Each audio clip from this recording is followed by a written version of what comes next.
नमस्कार, सादर प्रणाम, बहुत स्वागत आपका हमारे इस खास कार्यक्रम में। मेरा नाम शुभेंदु ठाकुर है और मैं आपके समक्ष उपस्थित हूँ सितंबर महीने के राशिफल की बात करने के लिए। सितंबर के महीने में ग्रहों की गति कैसी है, ग्रहों के चाल कैसे हैं और इससे आपका जीवन कैसे प्रभावित होगा, इस बारे में बहुत विस्तार से इस वीडियो में समझेंगे। बेहद साइंटिफिक कैलकुलेशन के साथ, बहुत ही शानदार गणना के साथ इस पूरे राशिफल को मैं आपको समझाऊंगा। मेरा आपसे निवेदन है कि आप इस राशिफल को अपने लग्न राशि पर ज्यादा समझा करिए। इसके अलावा अपने चंद्रमा पर भी एक क्रॉस चेक कर लिया करिए। यदि लग्न और चंद्रमा इन दोनों पर पॉजिटिव इंपैक्ट इस महीने हैं आपके ग्रहों के, तो ये आप तय मानिएगा कि ये महीना आपके लिए बहुत शानदार साबित होगा। और कहीं से एक में है तो उसको मिला जुला मानिए, और दोनों में यदि नकारात्मक ग्रहों की चाल है तो बहुत सतर्क होने की आवश्यकता आपको हो सकती है। इसके अलावा यदि आप पूरी कुंडली का विश्लेषण बहुत ही बढ़िया ढंग से और स्थितियों को जानना चाहते हैं तो आपके स्क्रीन पर नंबर है, इन नंबरों पर व्हाट्सएप मैसेज करके आप मुझसे अपॉइंटमेंट बुक करा सकते हैं। हमारे चैनल को अभी तक सब्सक्राइब नहीं किया है तो आप तुरंत इसे सब्सक्राइब करें और बेल आइकॉन जरूर प्रेस करें। आइए मैं राशिफल की बात करता हूं।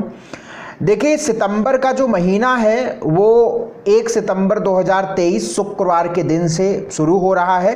और जब 1 सितंबर शुरू हो रहा है, जैसे ही 1 सितंबर लग रहा है, सितंबर का महीना प्रारंभ हो रहा है, उस समय लग्न यानी धरती 24 डिग्री 34 कला पे है वृषभ वाले खाने में, यानी वृषभ लग्न में इस महीने की शुरुआत हो रही है और चंद्रमा कुंभ राशि में रहेंगे। देखिए, इस महीने में ग्रहों का अपनी राशि को बदलने की स्थिति में तो बहुत ज़्यादा नई स्थिति है सूर्य के अलावा, लेकिन कई ग्रह वक्री और मार्गी इस महीने अधिक हो रहे हैं। सूर्य तो 17 सितंबर को कन्या राशि में जाएंगे, बुध जो है 17 सितंबर को मार्गी होंगे, बृहस्पति 5 सितंबर को वक्री होंगे, शुक्र 5 सितंबर को मार्गी होंगे और शनि वक्री चल ही रहे हैं। तो इन ग्रहों की गतियों के अनुसार, चंद्रमा के भ्रमण के अनुसार आपके राशिफल की स्थिति क्या होगी, इसके बारे में मैं आपसे बात करता हूं। सबसे पहले आपसे मेष राशि की बात करते हैं।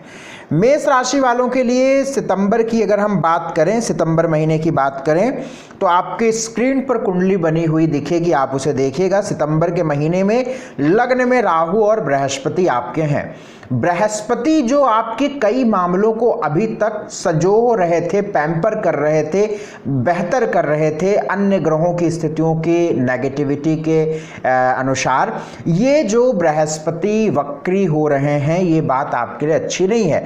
सितंबर के महीने में 5 सितंबर के बाद जब बृहस्पति वक्री होंगे तो संघर्ष बढ़ेगा, रिश्तों का तालमेल बिगड़ेगा, मानसिक उलझनें बढ़ेंगी, स्ट्रेस बढ़ेगा।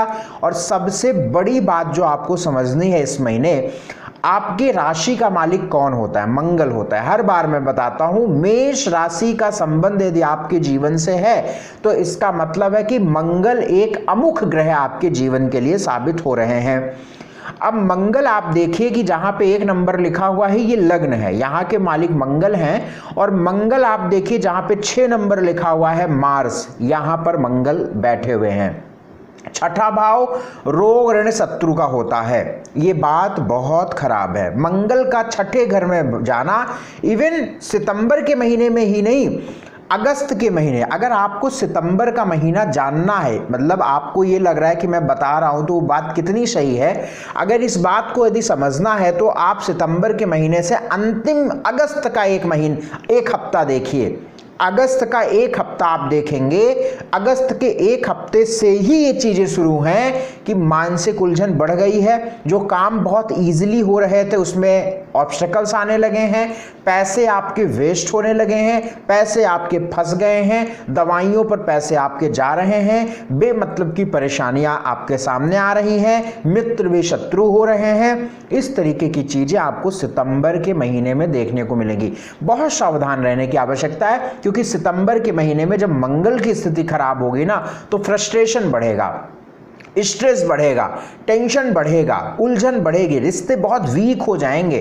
तो तो सितंबर के महीने में कोई बड़े फैसले आपको लेने से बचने होंगे, इस बात का आप बहुत ख्याल रख के चलिएगा, अदरवाइज आपको परेशानी होगी। बीमारियों से भी बचना होगा क्योंकि ये महीना आपको बीमारियों की भी चपेट में ले जा सकता है, इसका बहुत ध्यान रख के चलना पड़ेगा। कोई निवेश करने से बचिए, कर्ज लेने देने से बचिए, अदरवाइज आपको दिक्कत हो सकती है, इसका बहुत ध्यान रख के चलिएगा।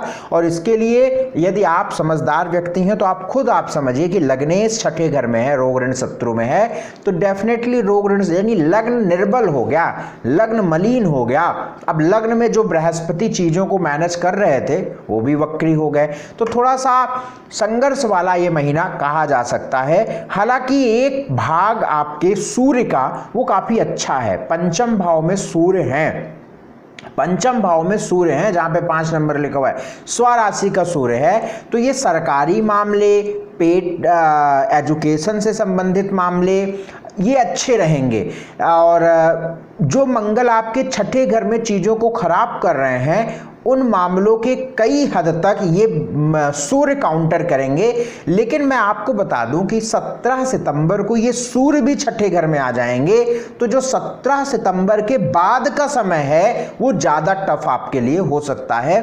17 सितंबर यानी सितंबर के महीने में दूसरा भाग आपके लिए थोड़ा ज्यादा संघर्ष वाला हो सकता है। तो अगर आपको कोई बड़े फैसले लेने ही हैं तो आप 17 सितंबर से पहले ले लीजिएगा। 17 सितंबर के बाद एकदम शांति से अपने कामों को करिए, कोई कर्ज मत लीजिए, ऋण मत लीजिए, बहुत शांति से अपने काम में जाइए, आइए आराम से, अपना बहुत तनाव मत पालिए, क्योंकि इस समय पे अगर चीजें टफ होती हैं तो पेशेंस रखिए, क्योंकि बाद में चीजें सही हो जाएंगी। तो इस बात का ध्यान रखिएगा। तो 17 सितंबर तक आपके लिए फिर भी ठीक कहा जा सकता है क्योंकि सूर्य बेहतर है, लेकिन 17 सितंबर के बाद आपको बहुत ध्यान रख के चलना पड़ेगा।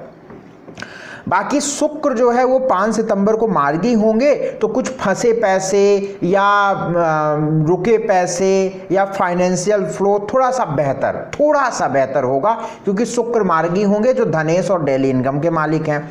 बुध 17 सितंबर को मार्गी होंगे, तो बुध आपको थोड़ी सी कई नई अपॉर्चुनिटीज की तरफ लेकर जा सकते हैं, नए मौके, या बहुत परेशानियों से आप घिरे हैं ना, तो उस परेशानियों का हल या परेशानियों से निकलने का एक सहारा आपको 17 सितंबर के बाद देखने को मिल सकता है। लेकिन ध्यान रख के 17 सितंबर के बाद चलने की आवश्यकता रहेगी। इस महीने में, इस पूरे महीने में 8, 9, 16, 17, 18, 19, 20, 21, 22 ये तारीखें आपके लिए संघर्ष वाली हैं, तो इन तारीखों पर आपको बहुत ध्यान रख के चलना है, अदरवाइज ये तारीखें आपको बहुत परेशानी में डाल सकती हैं।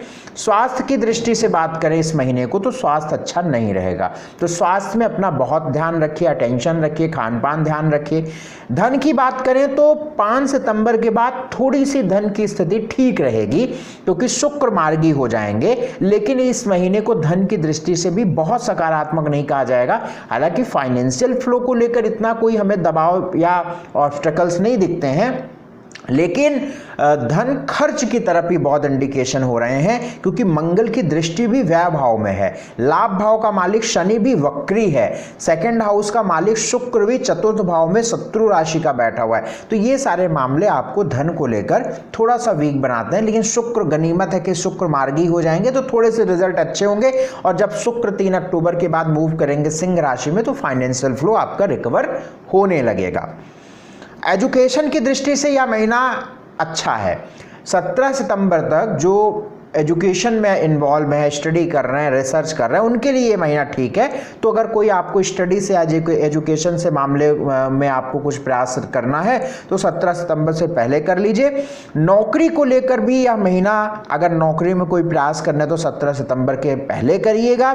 बिजनेस में भी कोई निवेश तो मैं नहीं कहूँगा, बिजनेस भी बहुत सामान्य स्थिति में है, लेकिन अगर फिर भी कोई बड़े फैसले आपको लेने हैं और आवश्यक है लेने, तो 17 सितंबर से पहले लीजिएगा। लेकिन जो खराब तारीखें मैंने आपको बताई हैं उन तारीखों को इग्नोर कर दीजिएगा। यानी 1 से लेकर 7 तारीख तक आप कर सकते हैं, उधर 10 से लेकर 15 तक कर सकते हैं, तो आपके लिए बहुत अच्छा रहेगा।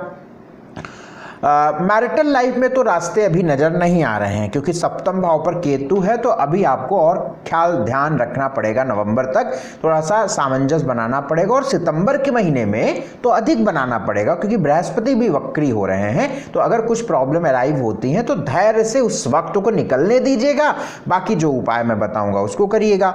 लव लाइफ में सूर्य पंचम भाव में बैठा हुआ है, तो एरोगेंस और ईगो की वजह से आपका कोई प्रेम आदि का संबंध गड़बड़ाए ना, इसका ध्यान रखिएगा। बाकी सोशल लाइफ को अगर देखें तो 5 सितंबर के बाद कुछ बेहतर स्थिति में जाएगा।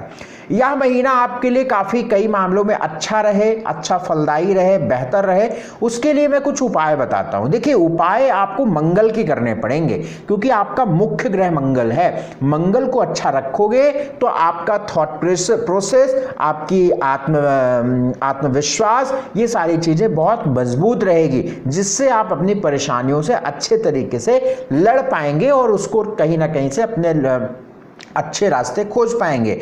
तो मंगल को ठीक करने के लिए सबसे अच्छा उपाय होता है हनुमान जी की उपासना। तो प्रतिदिन आप या तो हनुमान चालीसा बजरंग बाण करें, या मेरे हिसाब से आपको हर मंगलवार और हर शनिवार को हनुमान चालीसा बजरंग बाण संकट मोचन हनुमान का पाठ करना चाहिए। और प्रतिदिन आप 5 मिनट अगर ओम हन हनुमते नमः और एक लाल फूल अगर हनुमान जी के चरणों में डालते हैं, तो मैं आपको इस वीडियो के माध्यम से गारंटी देता हूं कि आपका समय बुरा नहीं जाएगा, क्योंकि बजरंग बली से बड़ा बजरंग बली की शक्ति तो अपार है ही है। तो निश्चित तौर पर आपको बेहतर परिणाम मिलेंगे। एक और उपाय करिए, क्योंकि बृहस्पति कमजोर हो रहा है, केसर का तिलक लगाइए। केसर की एक पंखुड़ी लेकर 1 बूंद गंगा जल से हथेली में थोड़ा सा रब करिए और उसको माथे पे लगा लीजिए। बहुत अच्छा उपाय। तो इतना आप काम करेंगे तो इससे आपके लिए बेहतर वक्त देखने को मिलेगा। बहुत शुक्रिया मेरा यह कार्यक्रम देखने के लिए, बहुत धन्यवाद। हमारे इस कार्यक्रम को शेयर ज़रूर कर दिया करिए, मेरा आपसे निवेदन है। यदि आप स्वयं से अगर मुझे कुछ देना चाहते हैं तो आपका सहयोग, आपका सपोर्ट कि इस वीडियो को शेयर करिए, बिना लाइक किए नहीं जाइएगा, और कमेंट में एक ज़रूर बात लिखिएगा यदि आपको पसंद आया हो तो, नहीं पसंद आया हो तो। बाकी मुझसे अपॉइंटमेंट लेने के लिए आपके स्क्रीन पर नंबर है, इन नंबरों पर संपर्क करिएगा। बहुत ख्याल रखिए अपना। बहुत धन्यवाद। नमस्कार।